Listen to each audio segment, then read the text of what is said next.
Il y a un an, Mes Amours éponymes 1 débarquait en librairie. C'était une belle façon de boucler la boucle pour moi et pour Amy, l'héroïne complètement déjantée de cette série en 4 tomes. L'histoire a commencé sur Wattpad où j'avais pour habitude de poster un chapitre tous les samedis à 18h.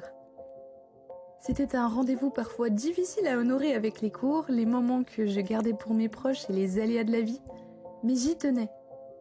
Parce que c'était une bulle rien qu'à nous. Un moment hors du temps où l'on échangeait, plaisantait, s'émouvait et pestait contre des personnages qui étaient et sont presque comme nous finalement.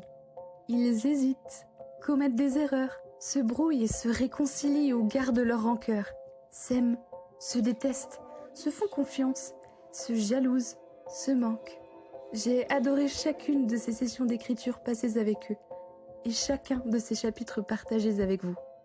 Alors l'opportunité de transformer une fiction virtuelle en livre papier s'est rapidement imposée comme une évidence pour Mes Amours éponymes, du moins quand elle s'est présentée. C'était une nouvelle étape et une que vous m'aviez aussi réclamée sur Wattpad. Ça m'effrayait beaucoup, vraiment. Mais je n'aurais pas pu imaginer meilleur lecteur que vous pour tenter l'expérience et faire du rêve d'Amy une réalité. Elle qui, dans le tome 1, aspire tellement à écrire son propre roman. Et voilà, le 4 septembre 2024, après plusieurs mois à réécrire le texte en secret puis avec l'aide d'Eden Éditions et de sa correctrice, le tome 1 est sorti en librairie.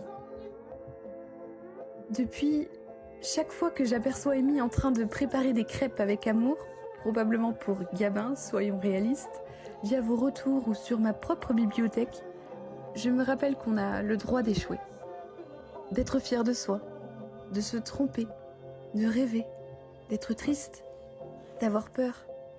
Et tous ces sentiments qu'on n'est pas toujours censé éprouver, mais qui font partie de nous et qu'il faut parfois accepter.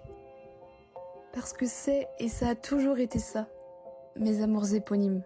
Notre capacité à nous aimer tel que l'on est, avec nos nombreux défauts parfois, mais aussi avec des qualités qu'on finira toujours par trouver.